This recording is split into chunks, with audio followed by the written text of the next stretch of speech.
जहां राज्यसभा में वंदे मातरम पर चर्चा हो रही है, केंद्रीय गृह मंत्री अमित शाह संबोधित कर रहे हैं। भारत माता के प्रति समर्पण, भक्ति और कर्तव्य के भाव जागृत करने वाली कृति है। इसलिए जिनको आज वंदे मातरम की चर्चा क्यों हो रही है वो समझ में नहीं आ रहा है। मुझे लगता है कि उन्होंने नए सिरे से अपनी समझ पर ही सोचने की जरूरत है। कुछ लोगों को इसमें दिखता है कि बंगाल में चुनाव आने वाला है, इसलिए वंदे मातरम की चर्चा हो रही है। वो वंदे मातरम के महिमा मंडन को बंगाल के चुनाव के साथ जोड़कर कम करना चाहते हैं। ये सही है कि वंदे मातरम की रचनाकार बंकिम बाबू बंगाल में पैदा हुए, बंगाल में गीत की रचना हुई और आनंद मठ जिसमें बाद में वंदे मातरम समाहित हुआ, उसकी पृष्ठभूमि भी बंगाल थी। मगर जब वंदे मातरम का प्रकटीकरण हुआ, वंदे मातरम बंगाल तक सीमित नहीं रहा था, देश तक भी सीमित नहीं रहा था।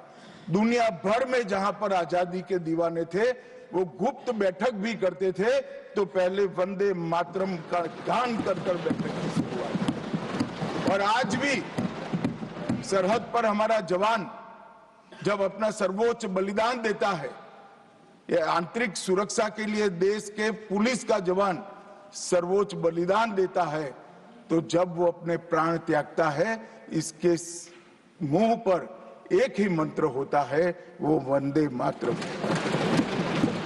मान्यवर, ये वंदे मातरम का गान, वंदे मातरम का गीत, ये भारत माता को गुलामी की जंजीरों से मुक्त करने का नारा बना था, आजादी के उद्घोष का नारा बन चुका था, आजादी के संग्राम का एक बहुत बड़ा प्रेरणा स्रोत बना था और शहीदों को अंतिम बलिदान, सर्वोच्च बलिदान देते वक्त अगले जन्म में भी भारत में ही जन्म लेकर फिर से मां भारती के लिए बलिदान करने की प्रेरणा वंदे मातरम से मिली। और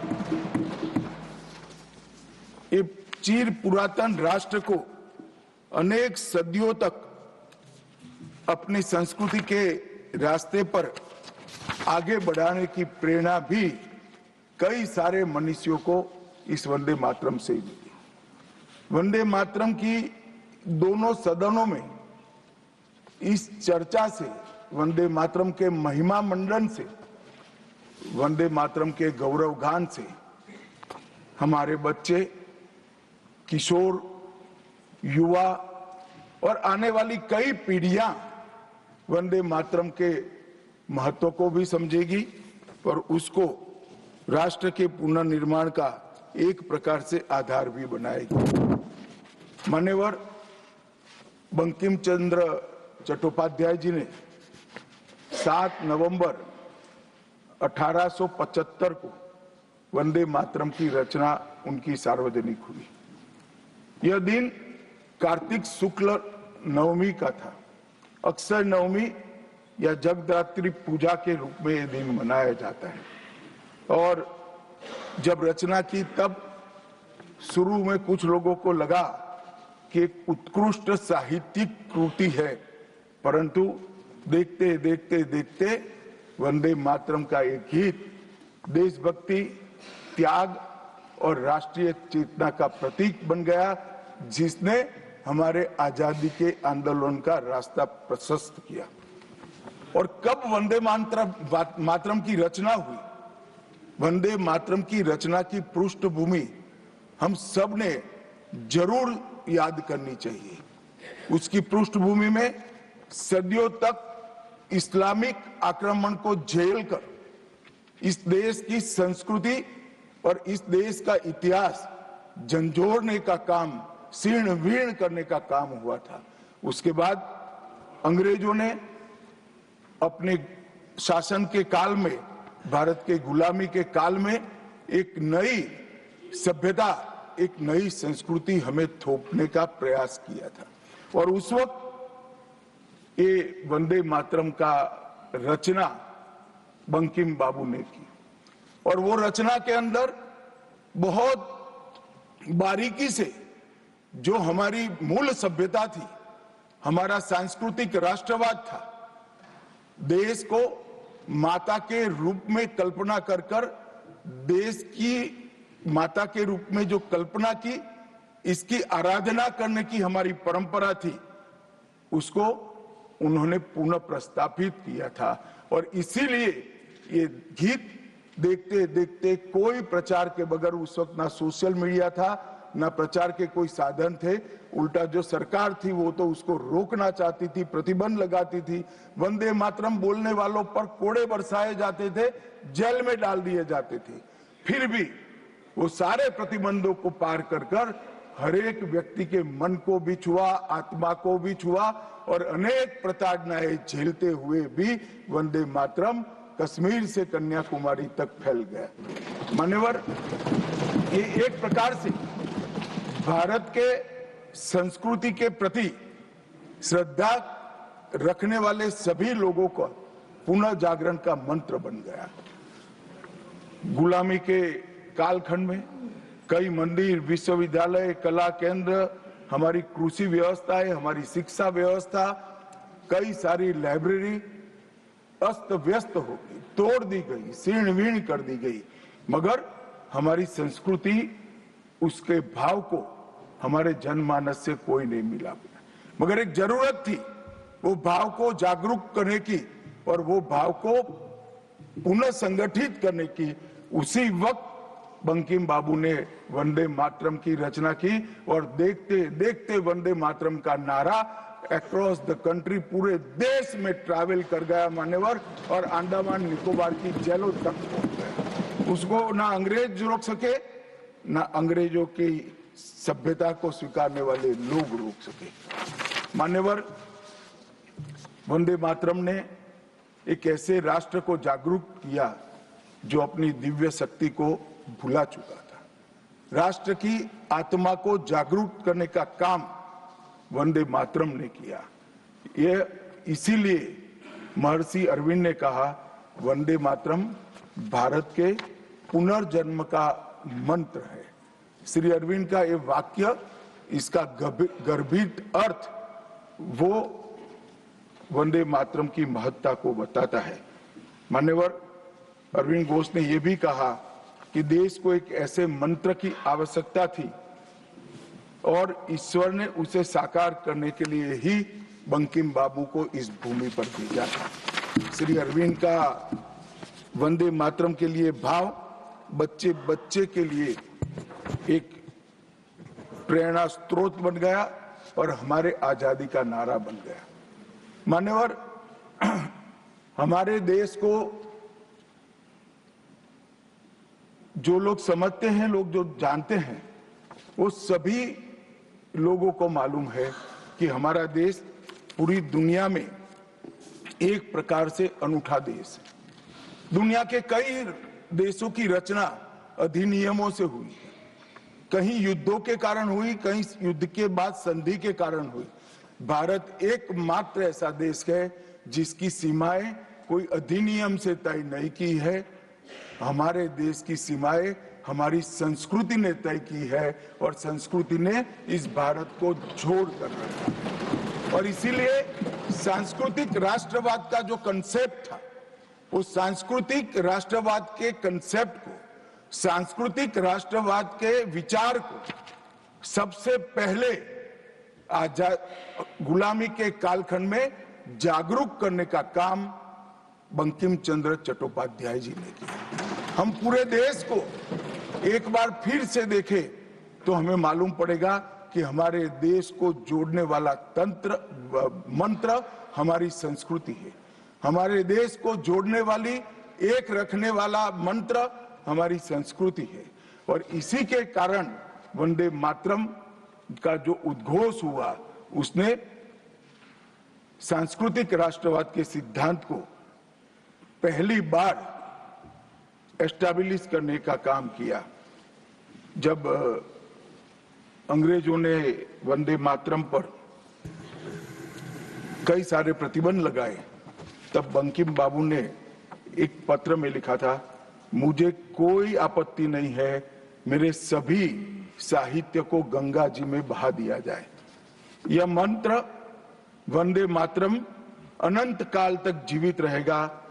यह एक महान गान होगा और लोगों के हृदय को जीत लेगा और भारत के पुनर्निर्माण का ये मंत्र बनेगा। आज हम देख रहे हैं कि बंकिम बाबू के वो शब्द सच हुए हैं।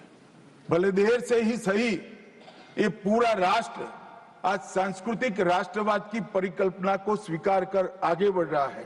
और मान्यवर, हम सब जो भारत माता की संतानें हैं वो मानते हैं कि ये देश कोई जमीन का टुकड़ा नहीं है, वो उसको हम माँ के रूप में देखते हैं और उसका भक्ति गान भी करते हैं, और वो भक्ति गान की अभिव्यक्ति ही वंदे मातरम। मान्यवर, आज मैं सदन में जब ये चर्चा हो रही है तब बताना चाहता हूं, वंदे मातरम की रचना में हमारे जीवन में देश की, भारत माता की कल्पना का जो योगदान है उसको बहुत अच्छे तरीके से भावना के साथ वर्णन किया है। जल, फल और समृद्धि तीनों की दायिनी भारत माता को बताया गया। शोभित पुष्पों से मन को प्रफुल्लित करने वाली भी भारत माता को बताया गया।